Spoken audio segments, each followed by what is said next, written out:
അടിമാലി മണ്ണിടിച്ചിലിൽ വീട് നഷ്ടപ്പെട്ടവർ സമരരംഗത്തേക്ക് ഇറങ്ങിയാൽ ഉത്തരവാദി ദേശീയപാത അതോറിറ്റിയായിരിക്കുമെന്ന് ജില്ലാ കളക്ടർ ദിനേശൻ ചെറുവാട. മാധ്യമ വാർത്തകൾക്ക് പിന്നാലെ അപകടത്തിൽ കൊല്ലപ്പെട്ട ബിജുവിന്റെ മകൾക്ക് പ്രഖ്യാപിച്ച പഠന സഹായം NHI കൈമാറി.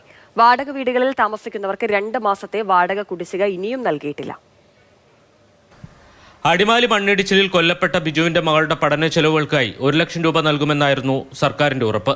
എന്നാൽ ഇത് പാലിക്കപ്പെട്ടില്ല. ഇത് സംബന്ധിച്ച മാധ്യമ റിപ്പോർട്ടുകൾക്ക് പിന്നാലെ ഈ പണം ദേശീയപാത അതോറിറ്റി കൈമാറി. അപകടത്തിൽ വീട് നഷ്ടമായി വാടക വീടുകളിൽ കഴിയുന്ന 15 കുടുംബങ്ങളുണ്ട്. ഇവർക്ക് 2 മാസത്തെ വാടക കുടിശ്ശിക നൽകാനുണ്ട്. അപ്പോൾ അന്നത്തെ മീറ്റിംഗിൽ ദേശീയപാത അതോറിറ്റി അധികൃതർ പറഞ്ഞിരുന്നു, ഒരുപാട് വീട്ടുവാടക ആവരുതെന്ന് പറഞ്ഞിടച്ചാൽ നമ്മൾ 15,000 മാക്സിമം എന്ന് പറഞ്ഞു.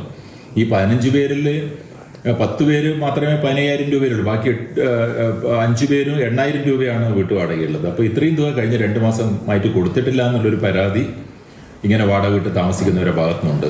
അപകടത്തിൽ വീട് നഷ്ടപ്പെട്ടവർക്ക് ഇൻഷുറൻസ് തുക ലഭിക്കുന്നതുവരെ വാടക നൽകുമെന്ന് NHI ഉറപ്പ് നൽകിയതാണ്. ഇവർ സമരരംഗത്തേക്ക് ഇറങ്ങിയാൽ അതിന്റെ പൂർണ്ണ ഉത്തരവാദിത്വം ദേശീയപാത അതോറിറ്റിക്കായിരിക്കുമെന്ന് ജില്ലാ കളക്ടർ വ്യക്തമാക്കി. ഈ വീട്ടുവാടക നൽകുന്ന കാര്യത്തിലുള്ള സമരം ആണെങ്കിൽ തീർച്ചയായിട്ടും അതിന്റെ ഉത്തരവാദിത്വം ദേശീയപാത അതോറിറ്റി മാത്രമായിരിക്കുമെന്ന് എനിക്ക് അവസരത്തിൽ പറയാനുള്ളത്. ദേശീയപാതയുടെ നിർമ്മാണത്തിന്റെ ഭാഗമായുണ്ട അപകടം മനുഷ്യനിർമ്മിതമാണ്. അപകടത്തിൽ കാൽനഷ്ടമായ സന്ധ്യയുടെ ചികിത്സാ ചെലവുകൾക്കായി 3 ലക്ഷം രൂപ കരാർ കമ്പനി നൽകി. ബാക്കി ചെലവുകൾ നടൻ മമ്മൂട്ടിയുടെ കെയർ ആൻഡ് ഷെയർ ഫൗണ്ടേഷനാണ് വഹിച്ചത്. മരിച്ച ബിജുവിന്റെ മകൾക്ക് സർക്കാർ ജോലി നൽകണമെന്ന് ജില്ലാ ഭരണകൂടം ശുപാർശ ചെയ്തിട്ടുണ്ട്. മാതൃഭൂമി ന്യൂസ്, ഇടുക്കി.